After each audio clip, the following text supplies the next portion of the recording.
So welcome to this episode of Real People, which we're going to kind of call the Paul Show, and that myself, Paul, I'm going to be talking to Paul and Alan from Lomond Radio later. But first of all, we're going to talk to Paul Neill, who is going to talk about mental health. Is that right, Paul? It is, aye. So as we start, or before we get into that in detail, do you want to give us a bit about your background? What's led you along this path? So, great question, Paul. What's led me along this path? So, I, back in 2019, suffered from severe depression, which led to me becoming suicidal, which was absolutely terrifying. It was, chaotic situation to be in, and everything that goes along with that. Depression was horrific, but that, wanting to take your own life was brutal. And it was just so confusing and so difficult. And I thought the best thing for me was to check out. And I thought not just for me, but also for my family, because I felt that I was a burden. Which obviously it wouldn't have been, but you can't see that when you're in that situation. Well, fascinating in that you can't see that. The interesting thing when it comes to mental health, and we probably should kind of talk a wee bit more about, but when it comes to mental health, even when you experience stress, so if you're in a situation that's a wee bit stressful, it can impair your cognitive functioning. So it can impair your ability to think. Logically. Yes. So when you're then, if you go beyond stress, which is overwhelm, which is actually depression, then you're no thinking. Thinking's no there for you. That's why when it comes to depression, there's an inability to function. So as well as you lack the motivation to do anything, there is no thinking. You're unable to think. It's just chaos. It's madness.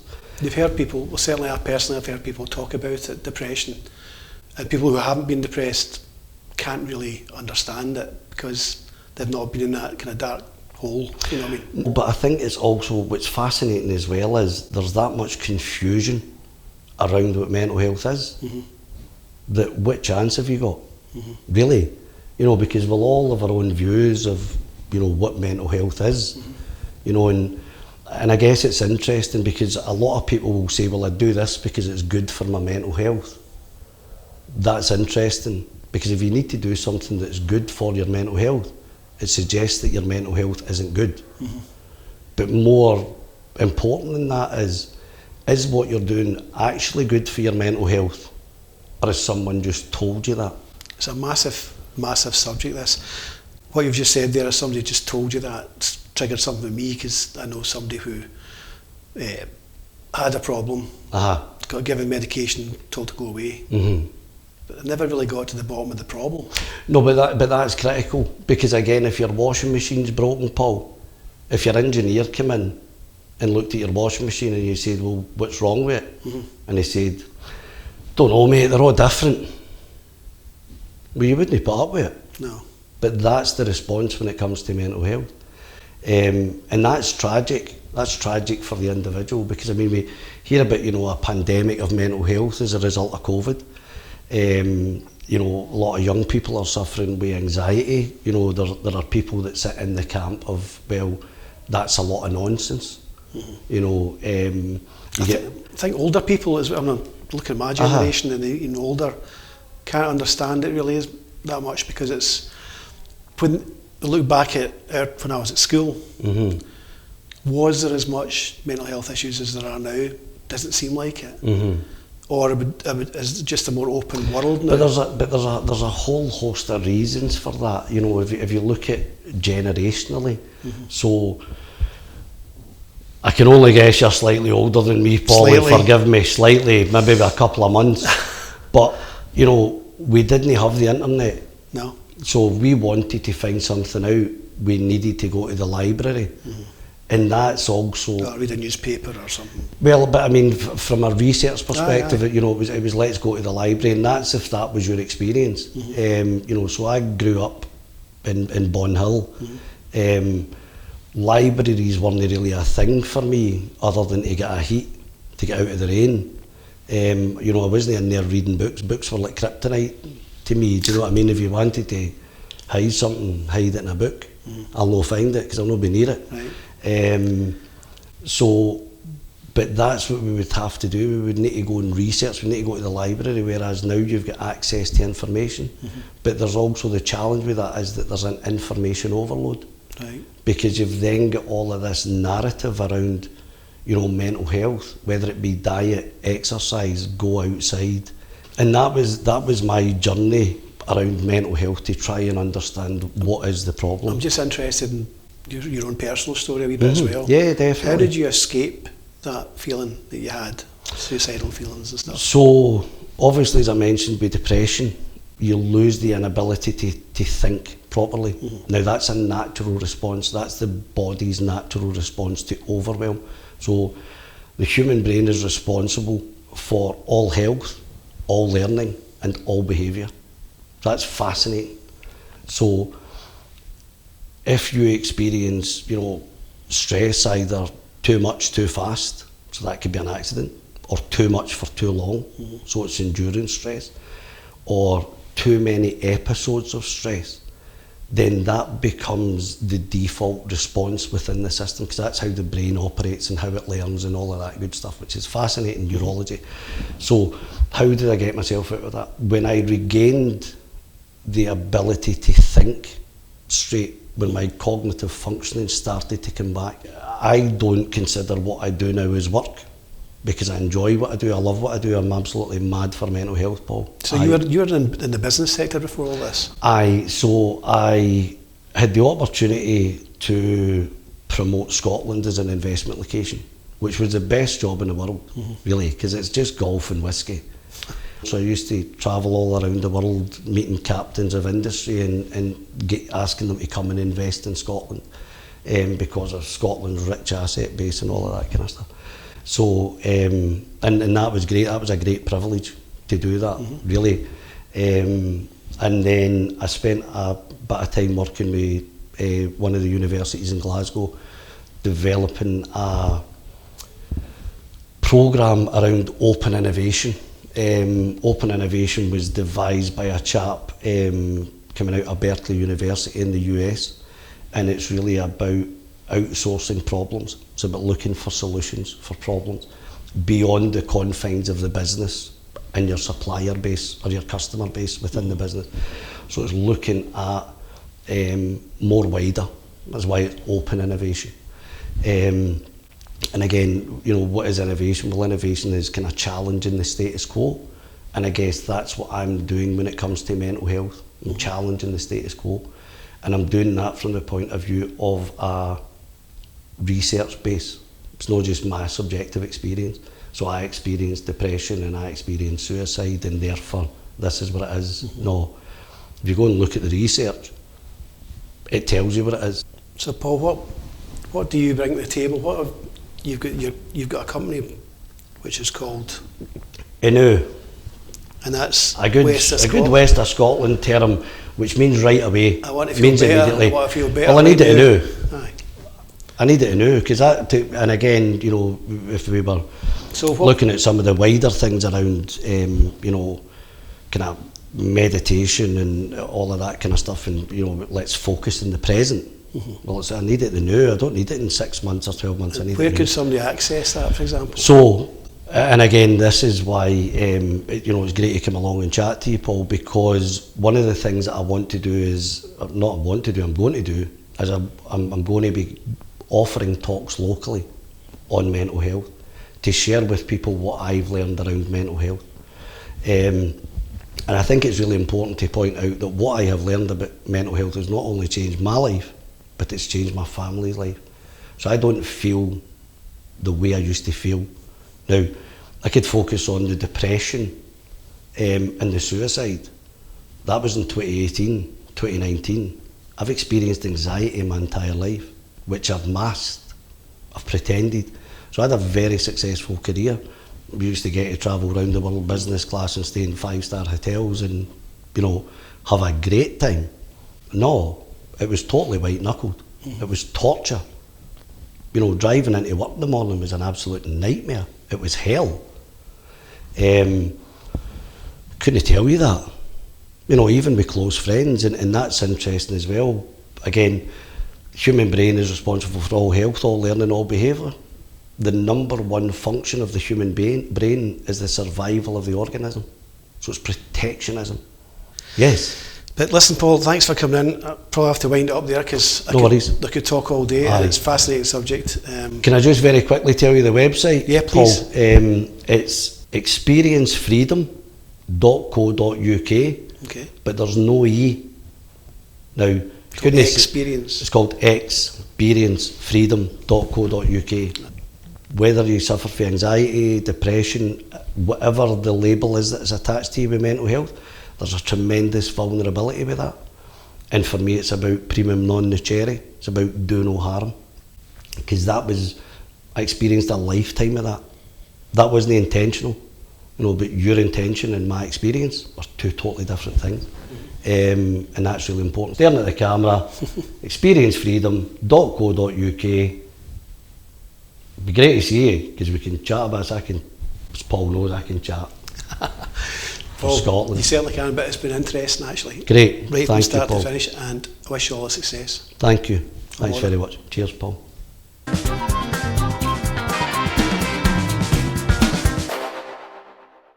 So I just had to say a big welcome to Alan and Paul from Lomond Radio. I had to read your t-shirt there just to remind myself. But it wasn't always called Lomond Radio, was it? No, we started off April 2020, Paul, and we were leaving lockdown radio for a wee while. I can't remember exactly how long. It's about a couple of months until we... and that was... months, and then we went to River Radio. And that was done from your houses, basically? Spare bedroom. It had to be because it's lockdown. It was lockdown, everybody was in furlough, and what happened was everybody was out getting their gardens all done and getting their patios all done, but no, not me, I started a radio station, so that's where my money went. That's it. Aye. So your patio was a mess, basically. Oh, it still is. So it's called River Radio at first? Yeah, leaving lockdown, then River. Okay. And then you migrated to Strathlean House? Yeah. Eventually. That was Paul's doing. So what was the transition like between, you know, going from the bedroom situation to a big studio situation? Big sigh of relief for my wife, I think, you know. Oh, aye, there is that. Getting all that kit out of the spare room. A good reduction in the electric bill, I would say, probably as well. Probably, yeah. But that was good, wasn't it? It was good getting out it was a dedicated space. It's everything we've done. There's transitions and, you know, doing things better, you know. And I refer to the bedroom, but when we came from the bedroom to Strathlean House, we felt as if it was a radio station then, you know. And then it kind of opened more doors, didn't it? Because we increased the presenters and the volunteers that came on board, and it just grew and having a base, you know. And it was really important to have a base, because when we started to apply for Ofcom licences, you know, for the digital radio, then we had to have an address and a studio. So it was just perfect timing, wasn't it? Gave you a bit of legitimacy there, I suppose. You know, when you're bringing people in into the studio rather than bringing them into Alan's bedroom, you know, it was a wee bit more professional. They sound right, that. You know, it boosts your credibility a wee bit as well, you know, because people see you as a business rather than somebody operating to their spare room. This isn't your first time in real radio, well, real people, would you say? We were here for the first time when James, and it took us about 3 hours, Paul, I heard you had a bit of a laugh. To actually get... What's it called? Is it copsing? What's it called? You'll start laughing, you guys. Don't, because he's behind the camera just now. And if I look at him, Paul, there's a way again. He's been warned not to make any funny faces. But it was brilliant, because even back then it was in that lockdown period, wasn't it? Maybe that was why it took us 3 hours, because we managed to get out of the house. I suppose. You know, and it was great to, you know, and look we use that as well, you know, so it's brilliant. So Paul, you actually presented another radio station. Yeah, so I was on Celtic Music Radio, it's another community radio station in Glasgow, and Alan was never interested. You know, it was up to times I would say to him, you need to come up to the studio, come up with your camera, come and get some pictures. No. And look at Lou. He likes the technical side of it. He just went. It was always about that. But when you presented his first show and leaving lockdown radio, you got hooked. Yeah, but quickly. I had done one on Celtic Music Radio before that, because I was covering for Sandy Weir, because again, we're in lockdown and they couldn't go into the studio, and he didn't have the kit, I don't think, to operate from home. Yeah. So I covered his show. It was a Scots Connection, I think. That's right, the Scots I did a few of them, that was me. Once I did that, I was hooked. I think it was Tony Mack. I used to be his show a couple of times. Tony's in the past. still on, yeah. Aye. But of course, you interviewed me one time, and I thought you'd been doing it for years. It seemed quite natural. It's just like having a blether, though, isn't it? Aye, that's what I mean. That's the whole point, I think, of this as well. Is like eventually, hopefully, you forget that thing's there in the corner, and you just start a chat. You know, that's what it's all about. It's just having that ability just to speak freely, and you know, and all the experiences that you've got, it all comes out. You know, so it's really good.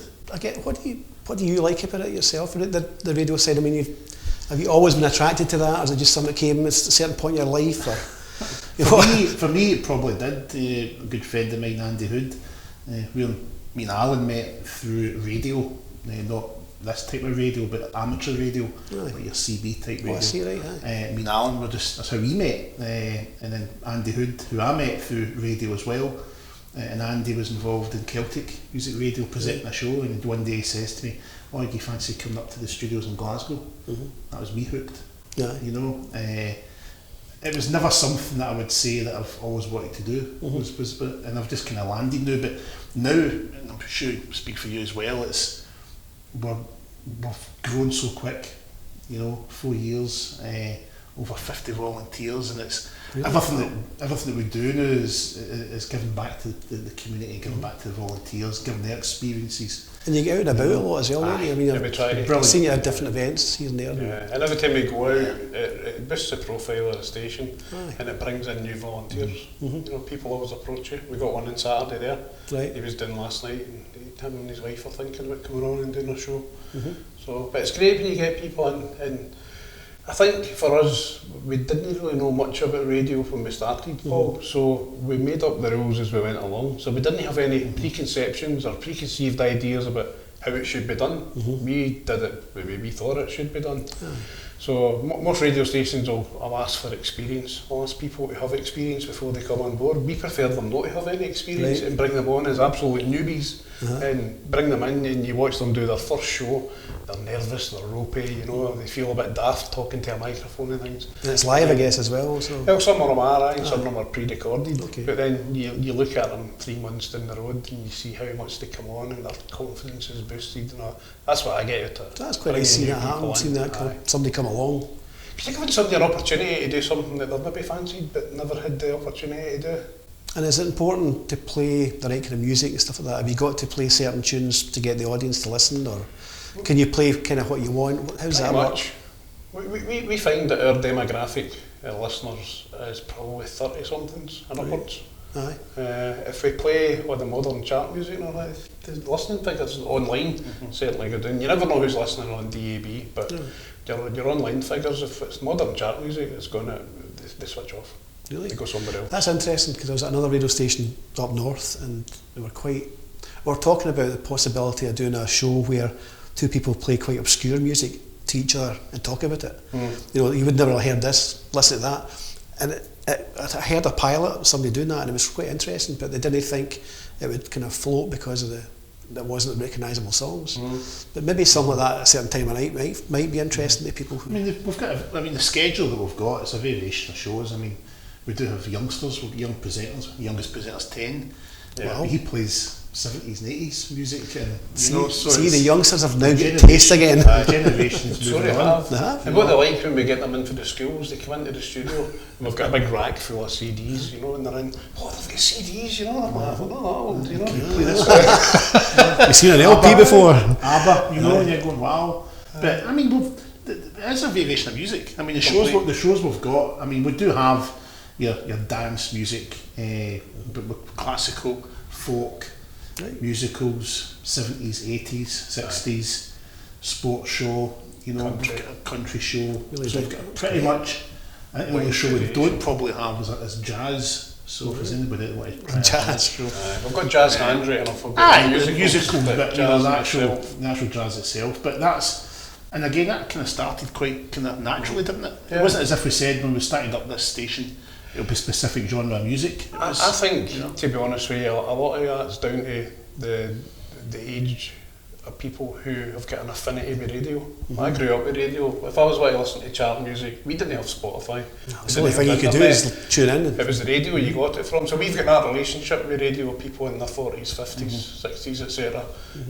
Young people don't have that affinity with radio because they're used to just having it on tap. They can listen to whatever they like when they want, you know. So I think that's probably why it's older people that tune into radio. So I hear you're just about to expand the digital side of things. Yep, we're already on Glasgow on digital radio, and we're just about to go across the Clyde coast and Loch Lomond, which is it's a massive step, isn't it? Aye, it's good. So it just increases the whole listenership sort of thing. Well, when we started off initially, it was the whole idea was to create a local radio station for the Vale of Leven and the Barton. That was the thing. Castle Rock's gone, you know, we don't have that. We've got Nation Radio sitting there on that frequency, but it's not local, you know. There's a big gulf there that needed filled. So my dream was always to get a local radio station for this area. But the way things turned out and the length of time it's taken us to get on, I mean, we're 4.5 years and we're just getting there. So this one had an idea about going out on Glasgow. Right. And we had much discussion about it, you know, because it wasn't what we wanted right at the start. We wanted to go out and DAB on our own area, but we also wanted to provide a really good platform for our presenters, and wanted to get them broadcasting. And you know, at the end of the day, Glasgow's our city. You know, I consider Glasgow my city. Same. And we've got connections and ties with Glasgow, and I thought, why not? Try and sell this area to Glasgow, you know. Exactly. And people have been coming to this area from Glasgow since the train started, and before that even, you know, so it should be a well-kent area to most people in Glasgow, Balloch especially, in that kind of area. But anything else that's happening you want to talk about that's coming up soon? Are you going to any events that's coming up that you know of yet? Or? It's been a busy summer. We've had a lot of events. It's kind of tapering off again now as we get towards the end of the summer. Christmas is probably on the... No, yet. It's August, I suppose. Christmas is probably, you know, what we're looking at next, and you know, but it's we like to keep moving along. Alan loves spending money, Paul. Right. Good at that. I'm good with that. He was talking about microphones earlier on, so I'm trying to he loves, you know, we got a grant, and I'm sure don't tell him. Happy to see who it is. Strathleven Trust. Right. And we came up with the idea of getting some visual audio equipment. That's good. We were very successful in it. I messaged Alan to say that's the money in the bank. I gave it probably 5 minutes, and the money was gone. It was spent. It was gone. I had my shopping list all sitting there ready. It was gone. It's the same when we got the 10,000 for the lottery. I've never seen 10,000 disappear. 10 grand, I think 10 minutes I had it gone. But, you know, your skill was impressive, so you obviously spent it well. Oh, we did. We do. Because we had researched it all really well beforehand, exactly what we needed, what we were going to buy, which I do. If it's gadgets and tech, I research it to And do you enjoy going out and about? I mean, is it a technical challenge to go out and do things outside? That is.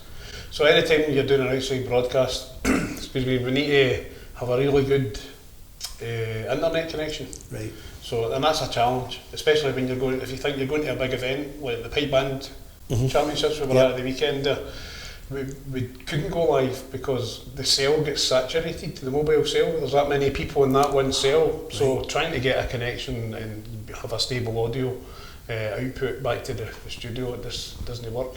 But Paul's just bought an Elon Musk kit, haven't you? What's it called? Starlink? Starlink. All right, like it's up the way then. It's basically a mobile internet where we can just set it up, you know, and plug it in. Faces the sky, and away you go. So we're doing some testing with that, and hopefully that'll tick the box and give us a good solid connection for when we're able to go. Because even now, because I'm not saying it wasn't as potent when we were online, we weren't regulated by Ofcom. You know, we were just online. You do what you like, basically. But now it's different. You know, we're now regulated. We hold 2 Ofcom licences. Right. So when we go live, we need to be 100% solid signal to go live. That's the sound right. We can't have interruptions and signal and stuff like that because it's going out over the transmitters. So, No, I'm sure we've a busy Christmas coming up. Well, you know, all the Christmas songs are usually recorded in August anyway. I mean, all the big hits were recorded in the summer apparently, and Slade were talking about doing their big one. Absolutely. So we're hoping to do our own as well. Are you? Yeah, we're hoping to release a single this year. We were going to do it last year and we just kind of ran out of steam. But this year I think we're going to have a single going out. Feel free for Lomond TV to come along. If you're looking for a comedy hour, do you want like people to send in like song ideas or anything? Well, he's got it. You got your thing already? You've nailed it already? We've got it all there. We've got permission for the writer to use it. All right. Because we're hoping to maybe raise a wee lot of money for charity as well. Oh, that's good, isn't it? You know? That's great. So, but I'm not telling you what the song is yet. It's secret. You can come along to the press release. All right. Okay. Will do. It'll be good. Well, listen, I just want to say thanks for coming in. It's good to get a wee bit of insight. It's good luck with the expansion into Glasgow and also your Christmas single. I'm laughing, I'm sure it'll be great. You never know, it might just do that. It'll be really good. If it's no good, we'll call in James to kind of finish it off. Yeah, we'll have James and stand by. We'll definitely finish it off. But just like I say as well, for Lomond TV as well, Paul, I know you're one of the first to be on it. It doesn't seem that long ago, but it was, you know, and it's great to see Lomond TV doing well as well. It's good to have you back. All the best. Thanks very much. Thanks very much.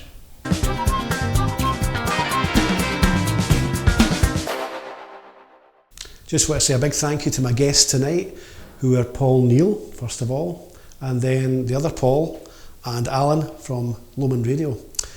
So that was the Paul Show finished for tonight. I hope you enjoyed yourselves, and until next time, all the best.